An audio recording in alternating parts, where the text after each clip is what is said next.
We're on a transatlantic journey and our very first port of call is going to be Falmouth, Cornwall, United Kingdom. First, there is no cruise dock for cruise ships. We will dock in the harbor and cruisers will take a water shuttle over to where the tender pier is located. You have to be able to walk a few steps, be able to manage a bit of an incline. There is a visitor center right here at the tender pier. We found out that there is a shuttle that will take people from the tender pier to the lot by the Maritime Museum. And from there you can wander around the town, do a little sightseeing, perhaps go to a restaurant. This place comes highly recommended. And that's more like what we're going to do. But if you want to take a taxi, there are several places you could go. Or if you chose to do a ship's excursion, you might want to research these particular areas like Trebah Gardens, which are about 7 miles or 11 kilometers from the tender pier. Located there is a beach where D-Day troops gathered before that famous invasion. St. Ives is a former fishing village turned art scene. It's 29 miles or 46 kilometers away. And if you are a hiker or a photographer, you might want to go to Land's End. This provides the landscape perfect for that. It is about 37 miles or 60 kilometers away. You don't really need to purchase an excursion if you just want to walk around town or go to the Maritime Museum and explore from there. At the time of recording, admission to the museum was £18.50 for adults. Pendennis Castle is only about an 8/10 of a mile walk. However, my map app says that that's about 20 minutes uphill. I think what we may do is take a taxi to Pendennis Castle and then walk back. I'm sure it's a little faster going downhill than it will be going uphill. There's a sister castle too, Mawes Castle. You can walk to the Mawes ferry and take the ferry over to Mawes Castle. The ferry ride is about 30 minutes one way. You could just do the round trip for an hour and see the castle, or you could get off and explore. Both of those castles were built for Henry VIII. If you book a shore excursion from the cruise line, then they will have everything all planned out for you, and all you have to do is get on the water shuttle whenever they tell you to get on it. But anyone who's planning to do something independently, let me please give you the best piece of advice I can give you. Don't plan your trip immediately upon ship's arrival. The people that book an excursion and those who have a suite or a really high loyalty status or Club Orange, they will get priorities on the shuttles. Everyone else will have to pick up a tender ticket or water shuttle ticket and wait until your number is called. So if you are booking a tour with some outside agency, I would say to be on the safe side, don't plan to be there to meet them until at least an hour after you get off the ship, maybe even a little later to be on the safe side. If your ship is like ours and is going to be there for the majority of the day, plan it for late morning, and then you should have plenty of time to be able to just get off on the shuttle when you're ready to go. Once the main crowd has exited the ship by shuttle, they usually open it to whoever wants to go can get on right then. And when they load the shuttle, then they take it over to port. Okay, finally time to show you what we did. We got our water shuttle tickets later in the morning, and within a few minutes they called our number. To speed up operations, not only were the ship's lifeboats serving as water shuttles, but they had contracted with the local ferry boats to help. And we got to talk with one of the ferry boat operators a little. Then we make our way toward Falmouth. There's Pendennis Castle on the hill in the distance. We can see it from the water shuttle. We pass some naval vessels in the harbor where they are in for maintenance and repairs, and we're nearing land. It's pretty windy today on the outer decks of this water shuttle, but the skies are sunny and clear and we can't ask for any more than that. Once we get off the tender boat, it brought us to a welcome tent. Some people are sitting here taking advantage of free Wi-Fi, and we see a sign offering free lifeboat visits, which I think could be very interesting. There are signs with the Wi-Fi password and a banner indicating that there is a free shuttle bus. This lady in blue is one of the city ambassadors, answering questions and giving directions. We walk across the crosswalk and head toward the Tourist Information Center. I feel very welcomed to Falmouth.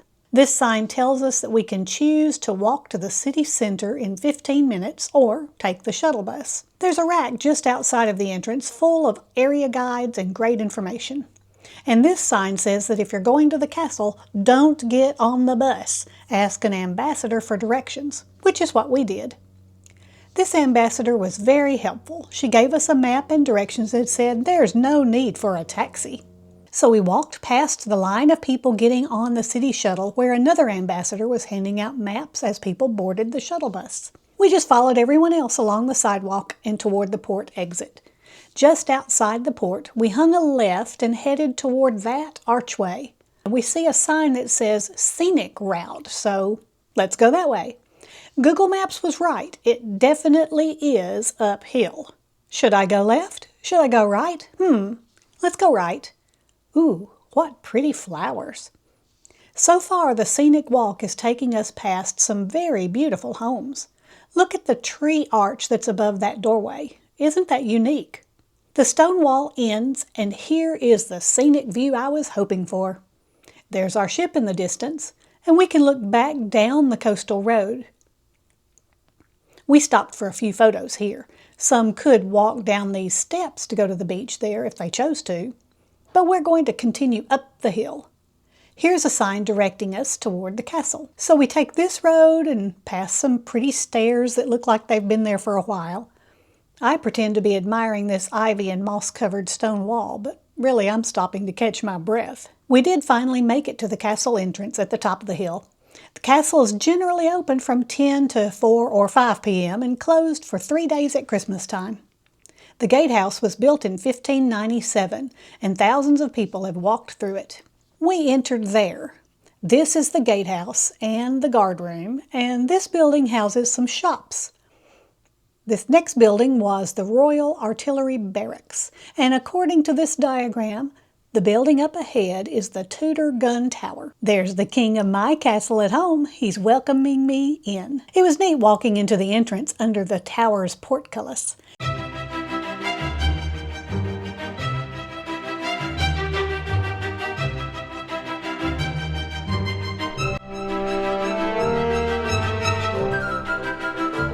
And into the first room with benches and window openings all around.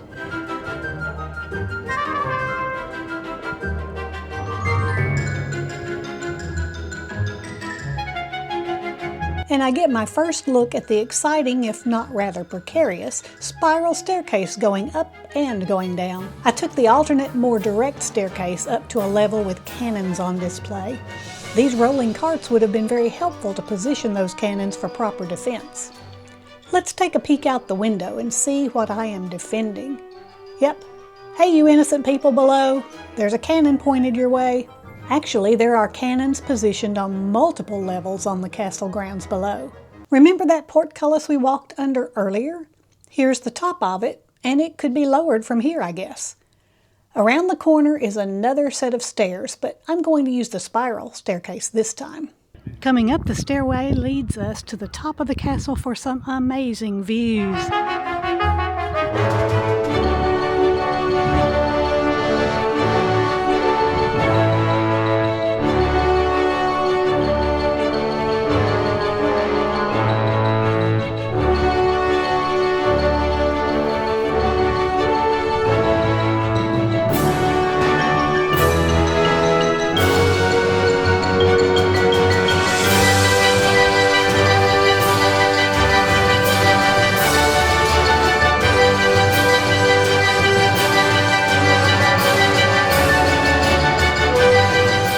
Back on the grounds, I'm always drawn to picturesque directional signs. Exploring the castle grounds took us to the 9-gun battery aimed at the coast, and to a building housing several different cannons. The Saker, named after the Saker falcon, a bird of prey. The barracks foyer was set up with some coloring pages for children, and it houses a cafe open from 10 to 3:30. The menu includes fish and chips, barbecue pulled pork loaded chips, and several toasted sandwiches. I thought the prices were pretty reasonable. The barracks has a museum upstairs with several exhibits. There are display cases of items used here in the castle. A bunk is made up and the scouts have placed a wreath here which has written, "Lest we forget." Need a restroom break? Well, here you go. There's a men's and a women's public restroom at the back of the museum. How about these long pull chains? This phone must have transported some important conversations back in the day, and there are maps and navigational instruments. As we go back out the way we came in, we look through the gift shop where tastings are offered, and visitors could pick up something to drink or any one of a variety of souvenirs. And we take a peek inside the guard room, which would have been housed by castle guards 24/7. After our time at the castle, we walked back the way we came and we went into town. Let me take just a brief moment to interrupt this little bit of a video to tell you if you would like my video, that really helps my status with YouTube. And if you are enjoying this content, that would really help me out. Also, if you'd like to subscribe, you can even choose to be notified or not. All of those things tell YouTube I have some valuable content and it really helps me out. Thank you in advance. The port shuttle bus dropped people off back over there by that monument. Lots of tourists have driven into town today. The Maritime Museum is through that archway, and there are some convenient public restrooms here too. I noticed this sign advertising a history tour. Looks like this would be a great option for folks, so you might want to go to that website to see if one is offered on the day that you come. But we are on search of some local food, perhaps a Cornish pastry. These sure look good, lots of savory options, but we decide on fish and chips, and the Harbour Lights restaurant looks like a winner. No openings for inside dining for about an hour, so we put in our name and continue exploring the town. We wander the streets and notice some unique things like the building artwork, King William the Martyr Church. Here's a cool old building that is now a Chinese restaurant. Does the naked generation really want clothing? I saw a real estate building and stopped to be nosy. They had advertisements posted in the window. Remember those beautiful homes along the harbor on the way to the castle? There's one for sale. We explored brightly painted side alleyways that led to the harbor. We went down one of those alleyways to find some beautiful harbor views where we could sit a spell and enjoy the sunshine if we chose. Walking along the harbor, we find the Abbot's Loft and walk up the alleyway beside that building. Whoa, that masthead is huge. Finally, our table is ready. The menu has a really wide variety. I know I'm going for some fish and chips, but I was surprised that they also had so many vegan options. The view out the window shows the harbor. Back up toward the building, you can see 2 picnic tables that are dedicated to this specific restaurant. Hubby ordered the haddock. I had the fish bites, which were pollock and cod. And we ordered some onion rings on the side. We ate every bite. It was delicious, and the bill came to about 35 British pounds once the 20% value-added tax was added to it. Had an amazing day today in Falmouth, Cornwall, United Kingdom. Could not have asked for a more lovely day. The skies were clear. Everything was absolutely gorgeous. Hope you enjoyed our journey. This is Shirley with Shirley's Journeys, and I hope all of your journeys are pleasant ones.